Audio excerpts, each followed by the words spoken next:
आज की इस वीडियो में ऋषिकेश के उस स्थान पर चलेंगे जो फैमिली के रुकने के लिए सबसे अच्छी जगहों में से एक है, जो पहाड़ के बीच सुंदर लोकेशन पर बसा है, जहां प्रतिदिन गंगा आरती होती है। सामने स्नान घाट है, नौका विहार कर सकते हैं, पास में जानकी सेतु और राम झूला है। ये जगह है परमार्थ निकेतन आश्रम, जिसको आज डिटेल के साथ जानेंगे कि यहाँ कैसे पहुँचे, कमरे की बुकिंग कैसे होगी, कितना खर्चा होगा, योग पूजा पाठ और गंगा आरती में कैसे शामिल हो। इनके अलावा और भी काफ़ी सारी बातें होंगी। तो चले हर हर गंगे बोलकर आगे बढ़ते हैं। तेरी शरण में आकर मन शांति पाता।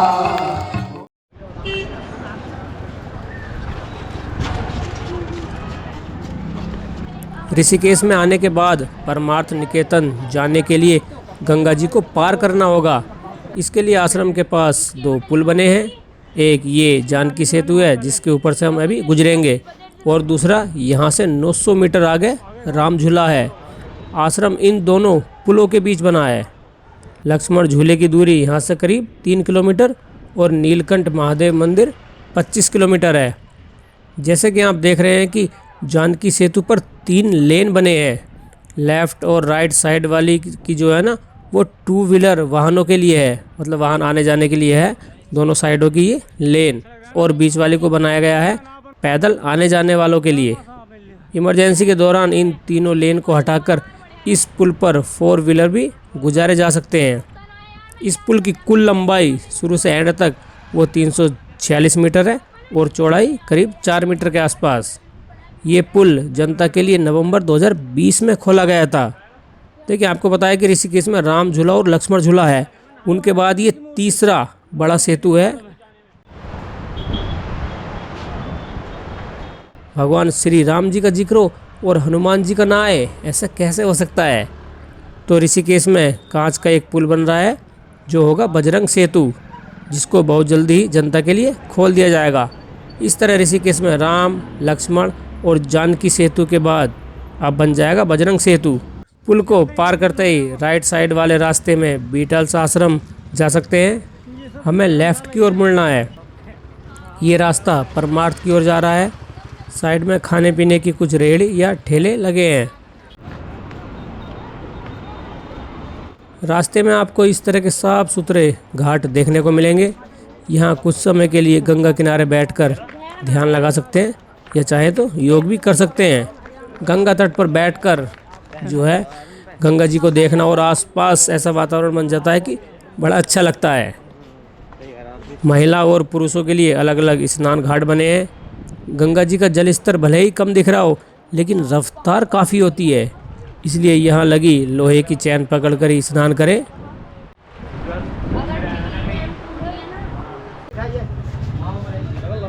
परमार्थ के पास ही गीता भवन है, यहाँ पर भी रुकने के लिए रूम मिल जाते हैं सस्ते में।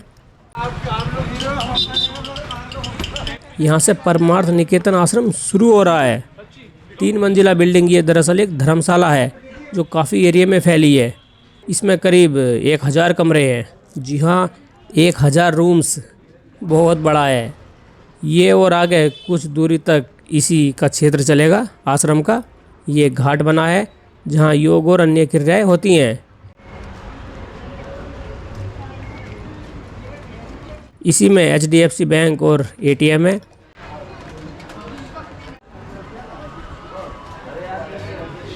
चलो, लेफ्ट साइड में परमार्थ निकेतन का घाट है, जहाँ पर शाम को गंगा आरती होती है। गंगा आरती को हम शाम को देखेंगे। फिलहाल आश्रम के अंदर चलते हैं। ये आश्रम का मुख्य द्वार है, यहीं से एंट्री होती है। स्वामी सुखदेवानंद जी ने 1942 में इसकी नींव रखी थी, यानी आज़ादी से भी पहले की है। 1962 में इसका रजिस्ट्रेशन हुआ था। चलिए, जब इनका जिक्र आ ही गया है तो थोड़ा इनके बारे में जान लेते हैं। रूम बुकिंग थोड़ी देर में देखेंगे। तो सुखदेवानंद जी जो हैं वो थे उत्तर प्रदेश के शाहजहाँपुर से। वे ऋषिकेश में यहाँ गंगा किनारे बैठकर ध्यान लगाते थे और पूजा पाठ करते थे। उन्हें ये जगह बहुत पसंद थी। उन्होंने अपने शिष्यों और अपने लिए यहाँ रहने के लिए छोटा सा कुछ स्थान बनवाया। धीरे धीरे उनके सत्संग, प्रवचन और पूजा पाठ से श्रद्धालु जो है प्रभावित हुए और उनकी संख्या बढ़ती गई। तो फिर यहाँ पर अधिक कमरों की ज़रूरत महसूस हुई श्रद्धालुओं के रुकने के लिए। तब उन्होंने यहाँ कई कमरे बनवाए और परमार्थ निकेतन नाम दिया। इसी तरह बाद में ये आश्रम बड़ा होता चला गया। परमार्थ का अर्थ है सभी के कल्याण के लिए समर्पित निवास। इन्हीं के नाम पर स्वामी सुखदेवानंद ट्रस्ट नाम दिया गया है। यहाँ विदेशी लोग भी बहुत आते हैं, इसलिए परमार्थ निकेतन आश्रम देश ही नहीं बल्कि दुनिया में भी फेमस है। यहाँ पर योग कक्षाएं, पूजा पाठ, सत्संग, प्रवचन, गीता पाठ, संस्कार समारोह, गुरुकुल, यज्ञ सहित और भी कार्य होते हैं। यहाँ भारत के प्रधानमंत्री, राष्ट्रपति, गृह मंत्री सहित कई राज्यों के मुख्यमंत्री यहाँ पर आ चुके हैं। इनके अलावा दलाई लामा और कई प्रसिद्ध हस्तियाँ भी यहाँ दर्शन कर चुकी है। आश्रम में प्रवेश करने के बाद राइट साइड में रूम रिजर्वेशन ऑफिस है। वहाँ जाकर अपनी बुकिंग दिखाइए कि मेरी आज की बुकिंग है। आप उनको बता सकते हैं कि आपको किस तरह का कमरा चाहिए। अगर आपकी चॉइस से मिलता जुलता कोई रूम खाली हुआ तो वो आपको मिल जाएगा। फिर आपको एक प्रिंट निकाल कर दिया जाएगा, मतलब एक कागज़, उस पर अपने साथ वालों के नाम और उम्र लिखने हैं। फिर कमरे की चाबी मिल जाएगी। और हाँ, यहाँ पर शुरू में पेमेंट नहीं होता। जब आप बाद में कमरा छोड़कर जाओगे, मतलब चेकआउट के समय पे करना होगा। हम 7 पर्सन थे, जिसके लिए 3 रूम मिले। बाहर वाले हॉल में 4 बेड थे और अंदर 2 कमरों में 2-2, यानी कुल मिलाकर 8 बेड। हर बेड का पर डे का किराया 400 रुपये था। कुल मिलाकर 400 गुणा 8 यानी कि 3200 रुपये एक दिन के। कमरे साफ़ सुथरे और अच्छे थे। ये नॉन एसी रूम है। इस परिसर में जितने भी कमरे हैं उनमें एक कमरे में कम से कम 2 बिस्तर यानी 2 बेड ज़रूर मिलेंगे। किसी किसी में 3 और 4 भी होते हैं।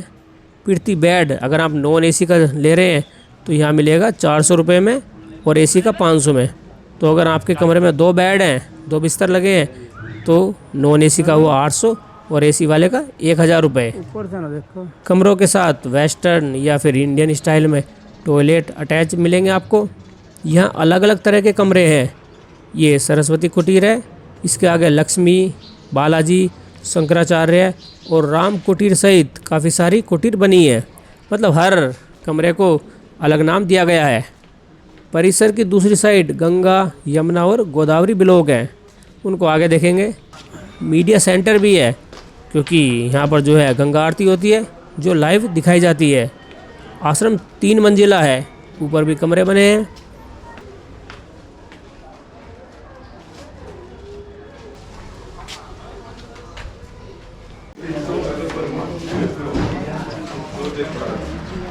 ये परमार्थ निकेतन का एग्जिट मतलब बाहर जाने का रास्ता है।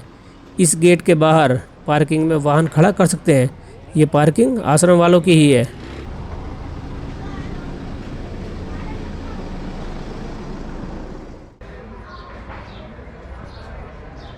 यहाँ इतिहास को दर्शाती हुई कई मूर्तियाँ और पेंटिंग्स हैं जो अपनी अपनी कहानी बताती हैं। जैसे भगवान श्री कृष्ण मुरली बजा रहे हैं। दूसरी प्रतिमा में भगवान श्री राम द्वारा अहिल्या का उद्धार दिखाया गया है। फिर श्री कृष्ण जी के प्रति मीरा की भक्ति। उनके आगे श्री दधीची अपनी अस्थियां इंद्र को वज्र बनाने हेतु दान करते हुए। नेक्स्ट भगवान वामन को 3 पग भूमि दान। इसी तरह हरे भरे गार्डन में और भी मूर्तियां लगी हैं।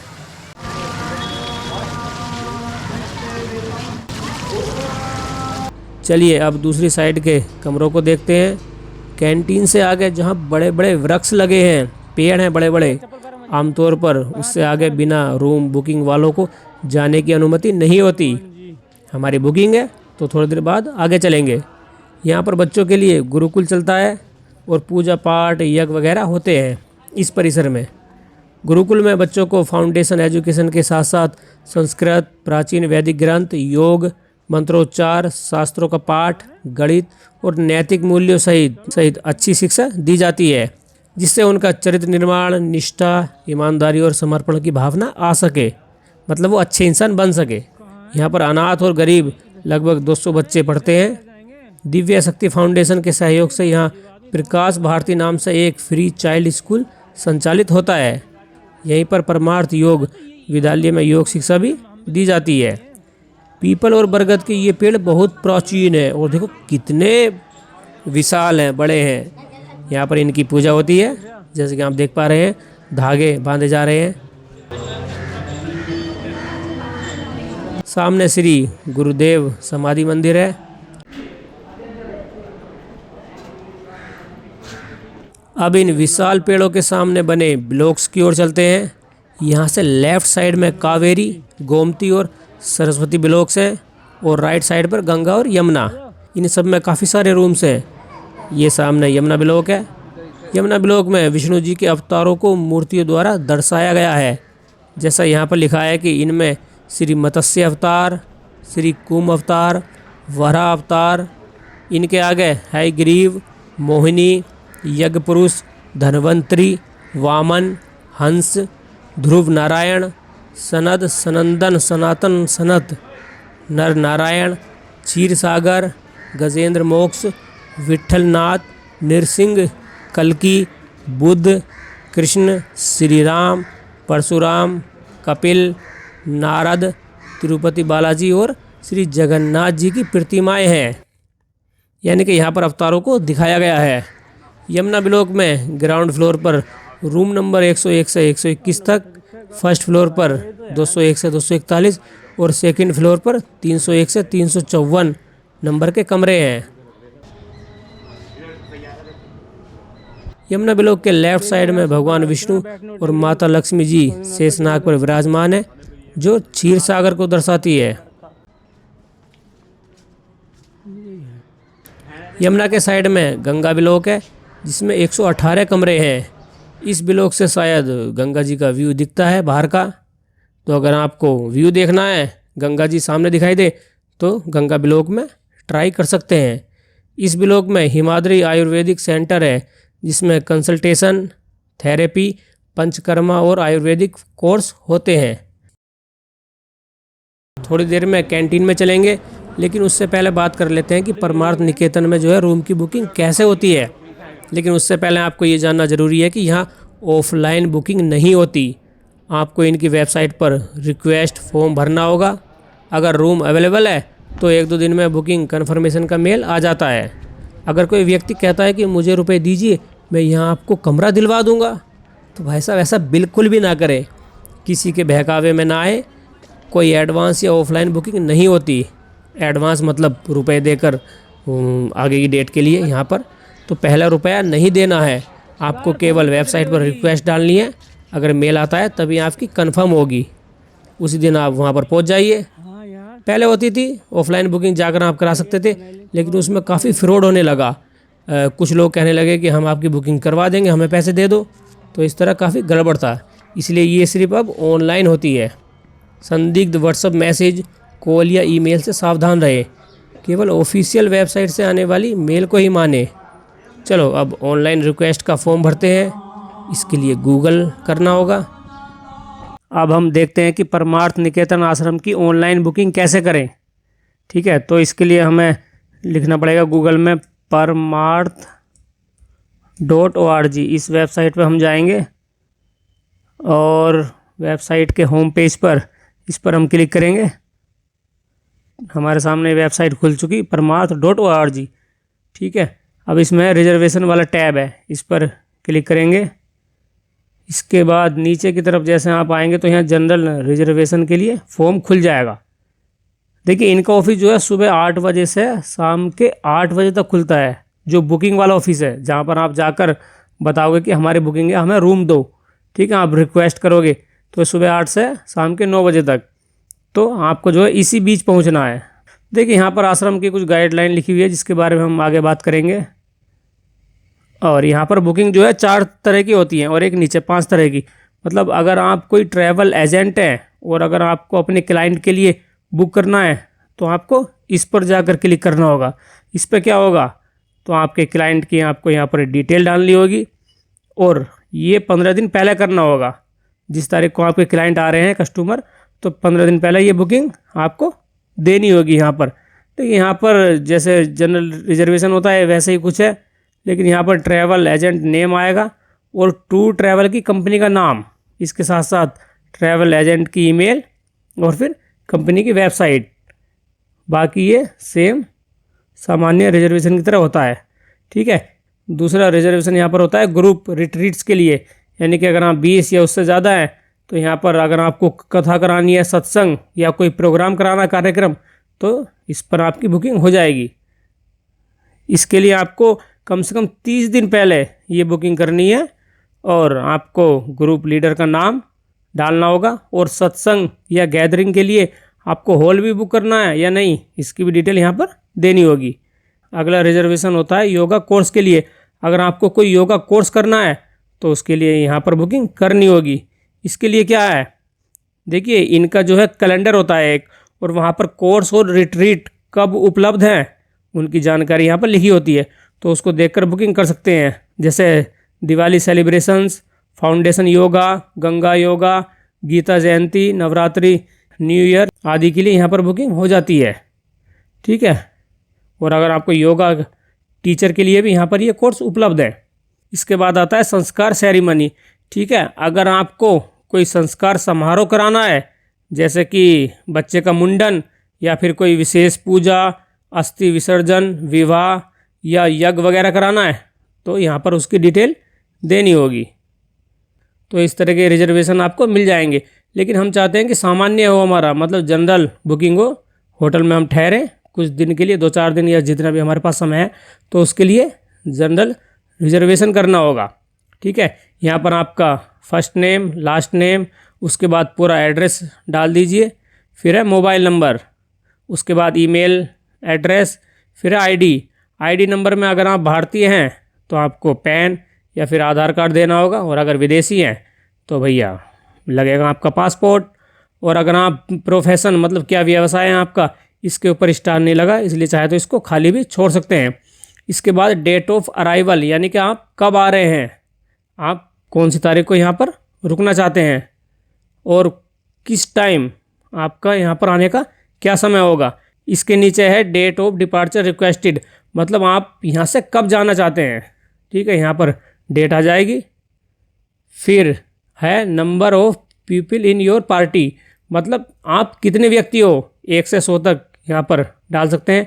अब देखिए सबसे मेन मतलब आपकी बुकिंग इस पर निर्भर करती है, ज़्यादातर चांस होते हैं कि ये आप किस तरह से भरते हैं ये वाला, please tell us your purpose for staying at Parmarth, मतलब आप अपना पर्पस बताइए, उद्देश्य कि किस कारण यहाँ पर आ रहे हैं, ये मेन है। अगर आपने ऐसे ही वैसे ही कुछ लिख दिया तो हो सकता है कि आपका बुकिंग ना हो। तो यहाँ पर ऐसा कुछ लिखिए जिससे कि वो ध्यान दे सके कि हाँ इनको ज़रूरत है। जैसे फैमिली के लिए आ रहे हैं तो फैमिली के बारे में लिख दीजिए, और अगर मुंडन है बच्चे का तो मुंडन के बारे में डिटेल दीजिए, या कोई पूजा है या आप कोई ऐसा समारोह कराना चाहते हैं जो इनके उद्देश्य से फिट बैठता है, या योग कक्षाएं लेना चाहते हैं, योग सीखना चाहते हैं, मतलब कुछ ऐसा डालिए जो इनको लगे कि हाँ इस व्यक्ति को ये इस चीज़ की ज़रूरत है, तो यहाँ पर आपको कमरा मिल सकता है। तो ये बहुत ध्यान से भरना है। जैसे कि हमने डाला था मुंडन, तो मुंडन के लिए जो है बहुत आराम से मिल गया था हमें। ठीक है। तो पर्पज़ आपका क्लियर होना चाहिए।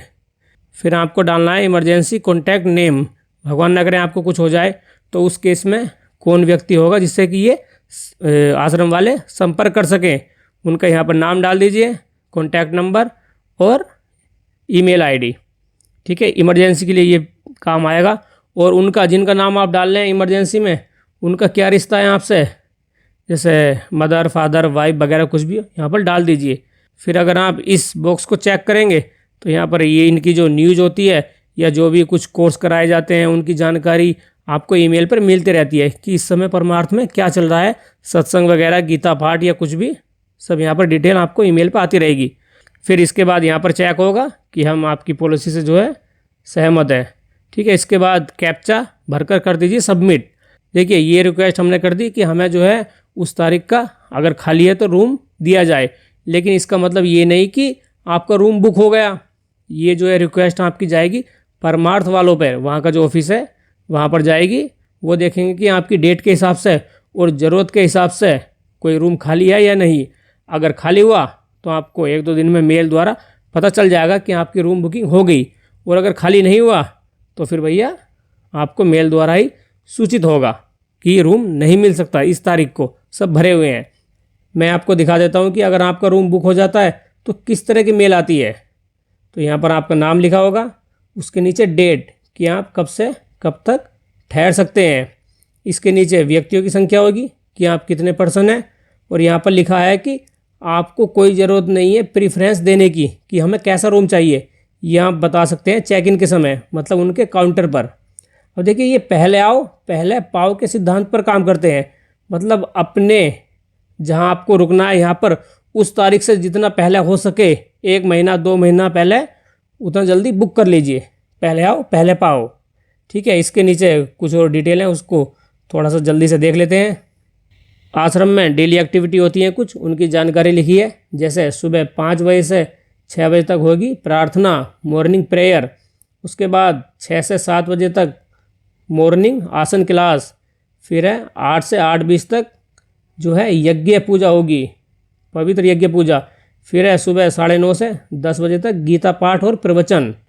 शाम को 3:15 से 3:30 तक श्रीमद् भागवत गीता पाठ होगा। फिर 3:30 से 4:45 तक श्रीमद् रामचरितमानस पाठ। 4 से 5 बजे तक शाम के आसन क्लास होगी। फिर है शाम के 5 बजे से 5:45 तक मेडिटेशन होगा। इसके बाद 5:45 से 6 बजे तक गंगा हवन पूजा होगी। फिर शाम के 7 से 7:45 तक पवित्र गंगा आरती होगी। इसके लिए जो है परमार्थ निकेतन का जो है अपना घाट है, हम थोड़ी देर बाद वहाँ पर चलेंगे। हाँ, एक बात मैं आपको और बता दूं कि ये धर्मशाला है, मतलब आश्रम है, कोई होटल नहीं। तो आपको यहाँ पर कोई टीवी वाईफाई वगैरह कुछ नहीं मिलेगा। इंटरनेट अगर आपको चलाना है तो मोबाइल सिम से चलाइए। कोई आपको यहाँ विलासिता वाली चीज़ नहीं मिलेगी। भैया आश्रम है, थोड़ा शांति का माहौल है, तो अच्छी तरीके से रहें अनुशासन में। इनके हिसाब से जो और गाइडलाइन है, देखिए जनरल रूल यहाँ पर जो लिखा है, चेक इन वो कभी भी कर सकते हैं सुबह 9 बजे से शाम के 8 बजे तक, और चेकआउट आपको करना है सुबह 10 बजे। तो इसका आप ध्यान रखें। थोड़ा बहुत आधा 1 घंटा ऊपर नीचे हो सकता है। अगर घंटे बढ़ने की उम्मीद है, आपको लगता है कि आप देर से निकल पाएंगे यहाँ से, तो फिर रिसेप्शन वालों से बात कर लीजिए। इसके बाद जो है यहाँ पर कुछ गाइडलाइन लिखी है, इस पर हम क्लिक करेंगे तो जो है नई विंडो खुल जाएगी कि हमें क्या क्या पालन करना है। यहाँ पर कुछ चेतावनी भी है, जैसे कि तंबाकू, अल्कोहल, ड्रग्स या कोई इलीगल किसी भी तरह का कुछ चीज़ या फिर नॉन वेज यहाँ पर अनुमति नहीं है। पूरी तरह से बिल्कुल बैन है, यहाँ पर आप ऐसा कुछ नहीं कर सकते। ठीक है, ये तो हमारा हो गया कि अगर बुकिंग कंफर्म होती है तो किस तरह का मेल आता है। अगर आपको रूम नहीं मिलता है तो कुछ इस तरह की मेल आएगी कि आपकी जो डेट थी उस तारीख में हमारे पास कोई रूम उपलब्ध नहीं है, इसलिए रूम नहीं मिल सकता। अगर आप फिर भी रूम चाहते हैं तो डेट कुछ आगे पीछे करिए, हो सकता है कि कुछ मिल जाए रूम। फिर न्यू डेट के लिए भी आपको parmarth.org/रिजर्वेशन पर जो है रिक्वेस्ट भेजनी होगी। दोबारा से वही प्रोसेस करना होगा जो अभी हमने आपको बताया। यहाँ पर एक बात और ध्यान देने की है कि यहाँ पर सिंगल व्यक्तियों को कमरा मिलना बहुत ज़्यादा मुश्किल है। मतलब लगभग ना के बराबर चांस होते हैं कि अकेले व्यक्ति को कमरा मिल जाए। तो ज़्यादातर यहाँ पर प्रेफरेंस दी जाती है, वरीयता वो मिलती है फैमिली वालों को। बोलते बोलते काफ़ी देर हो गई, अब कुछ खाने चलते हैं। रूम रिजर्वेशन ऑफिस से थोड़ा आगे परमार्थ निकेतन की हृदयम नाम से कैंटीन है। यहाँ कैश काउंटर पर रुपए देकर पर्ची कटवाएं और सामने के काउंटर पर देकर उस टोकन को जो है अपने नंबर की प्रतीक्षा करें। यहाँ टोकन से खाना मिलता है।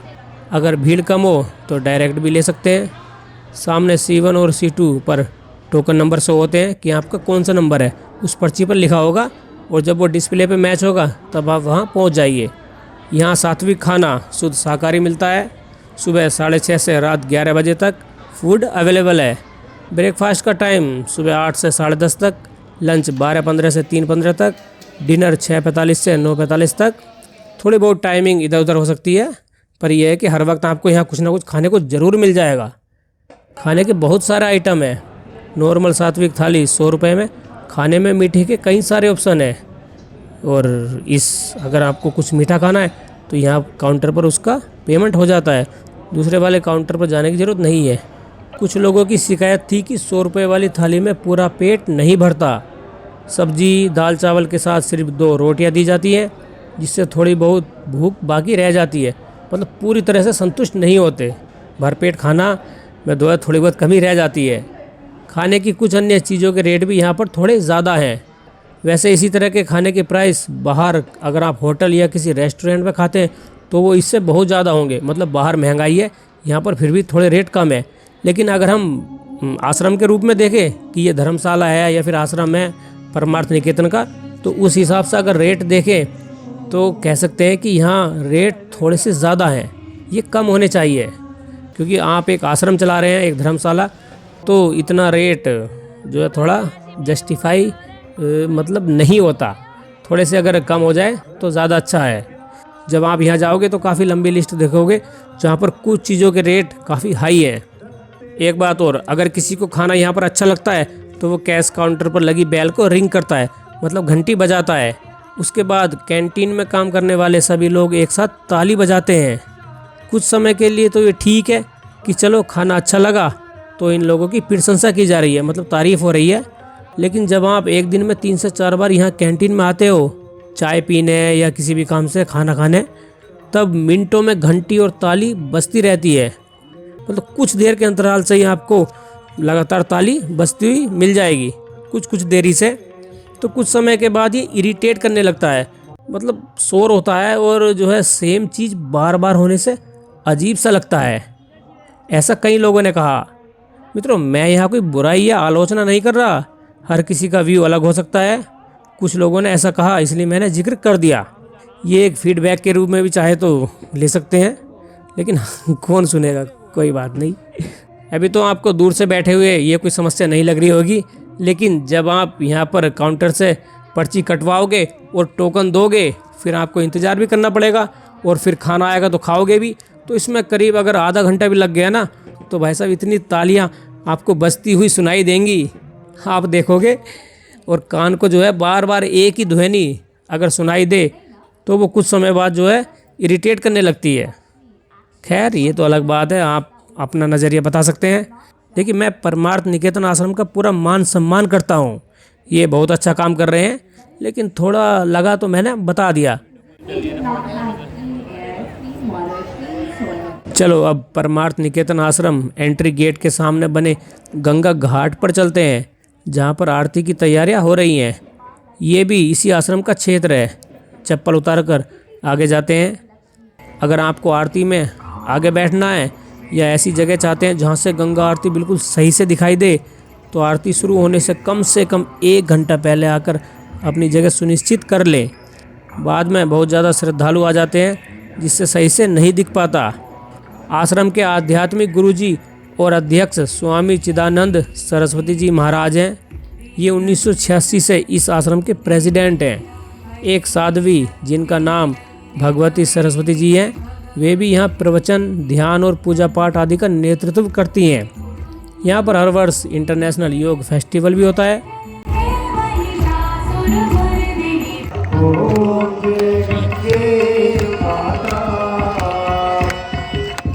गंगा आरती शुरू हो चुकी है। सच में मित्रों, यहाँ की गंगा आरती बहुत ज़्यादा सुकून, आध्यात्मिक और अच्छा एहसास देती है। इसे देखना और महसूस करना एक बड़ी बात है। लोग दूर दूर से आते हैं। तो इस आश्रम में रुकने का एक फ़ायदा ये भी है कि आश्रम से निकलो और सामने गंगा जी की आरती देखने को मिल जाएगी। साथ ही सुंदर घाटों पर स्नान भी कर सकते हैं। परमार्थ निकेतन में बहुत से विदेशी लोग भी रुकते हैं जो गंगा आरती में शामिल होते हैं। तेरी गोद में आकर, तेरी शरण में आकर मन शांति पाता, ओम जय गंगे माता। देखिए, फैमिली के लिए एक बहुत अच्छी जगह है, कोई रिस्क नहीं है। अगर आप बाहर लोगे रूम तो वो इसी के रेट के आसपास मिल जाएगा, लेकिन वहाँ पर रहता है कि यार पता नहीं सेफ़ होगा या नहीं, लेकिन यहाँ पर पूरी तरह सेफ़ है, सुरक्षित है। हाँ, यहाँ पर मैं एक बात और कहना चाहूँगा कि रूम के जो है रेट वो थोड़ा सा ज़्यादा हैं। जैसे खाना थोड़ा सा रेट ज़्यादा है ना खाने के, ऐसे रूम के भी थोड़े से ज़्यादा हैं। मतलब मैं धर्मशाला के हिसाब से बता रहा हूँ, आश्रम के हिसाब से वैसे तो ठीक है, पर धर्मशाला में थोड़े तो कम होने चाहिए थे। खैर, बाहर होटल के हिसाब से तो काफ़ी सस्ते हैं और सुरक्षित भी आप यहाँ पर महसूस करोगे, इसलिए फैमिली के हिसाब से बहुत अच्छा है। माता च पिता त्वमेव बन्धुः। परमार्थ निकेतन की वेबसाइट और आश्रम में लिखा है कि पुरुष और महिलाएं ऐसे कपड़े पहने जो सभ्य और शालीनता दर्शाएं, जो कंधों को ढके रहे, मतलब बिना आस्तीन की शर्ट नहीं पहने, साथ ही कमर और पिंडलियों को ढकने वाले किलोथी पहने, शॉर्ट्स, कैप्री या किसी भी तरह के छोटे या तंग कपड़े पहनने से परहेज करें। यहाँ की संस्कृति, रहन सहन और पोशाक का ध्यान रखें। रात में परमार्थ निकेतन ऐसा दिखता है।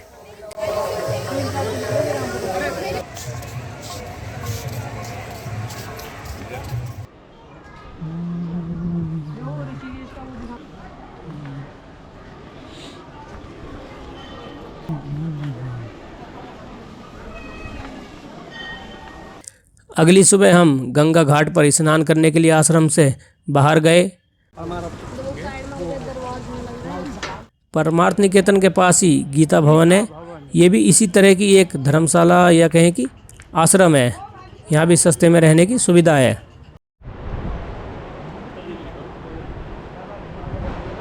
अगर आपके पास समय है तो कमरों के वॉशरूम में ना नहाकर यहाँ पर घाट पर नहाइए, अच्छा लगेगा।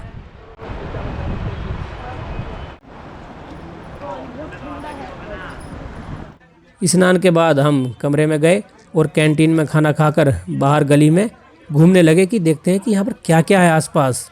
वैसे तो मैं ऋषिकेश कई बार आ चुका हूँ। शॉपिंग के लिए काफ़ी चीज़ें हैं यहाँ पर। निशानी के तौर पर कुछ चाहे तो ले जा सकते हैं, पर इनकी कीमतें काफ़ी ज़्यादा होती हैं, लगभग 2 गुने के आसपास। जो कहीं चीज़ मिलेगी ना नॉर्मल रेट में, वो यहाँ पर उससे 1.5 या 2 गुने में मिलेगी। पता नहीं ऋषिकेश में चीज़ों की इतनी महंगाई क्यों है। ये तो मैदानी एरिया में है जहाँ पहुँचना भी आसान है। कोई पहाड़ या खतरनाक रास्ते पर ये जगह नहीं है।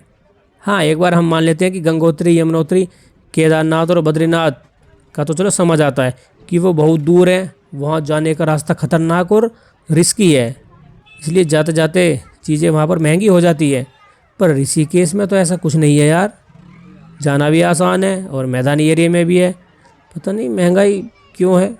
खैर है तो है, हम कर भी कह सकते हैं।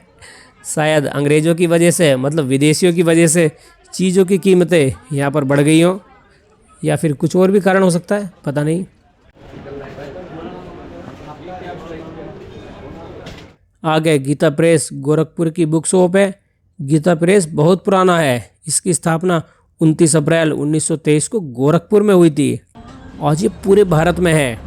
यहाँ पर धार्मिक, सांस्कृतिक और नैतिक शिक्षाएं वाली किताबें मिलती हैं। थोड़ा आगे मोड़ पर श्री 108 बाबा काली कमली स्वर्गाश्रम ट्रस्ट की धर्मशाला है। उसी गली में आगे चोटी वाला रेस्टोरेंट है, जहाँ पर इस तरह ये सज्जन बैठे रहते हैं, चोटी वाला। ठीक है, इनसे भाई साहब वो मत करिए कुछ बहस या फिर मजाक मत उड़ाइए, ये भी बेचारे अपना काम कर रहे हैं।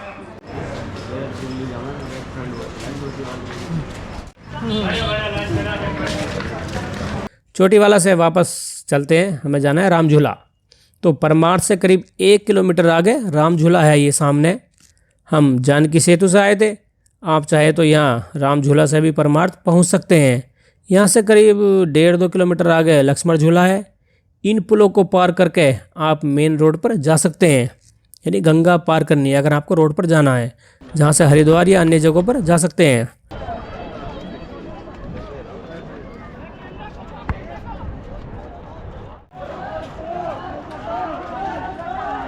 अगर उस पार मतलब गंगा के पार आपको नाव से जाना है तो उसका भी विकल्प है। 40 रुपये प्रति व्यक्ति के हिसाब से लगते हैं। कुछ ही मिनटों में गंगा जी के दूसरी ओर आप पहुंच जाओगे नाव में बैठकर। नौका विहार।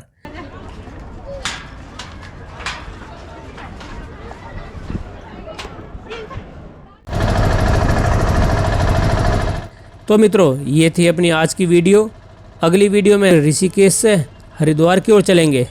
तब तक के लिए जय गंगा मैया जी की।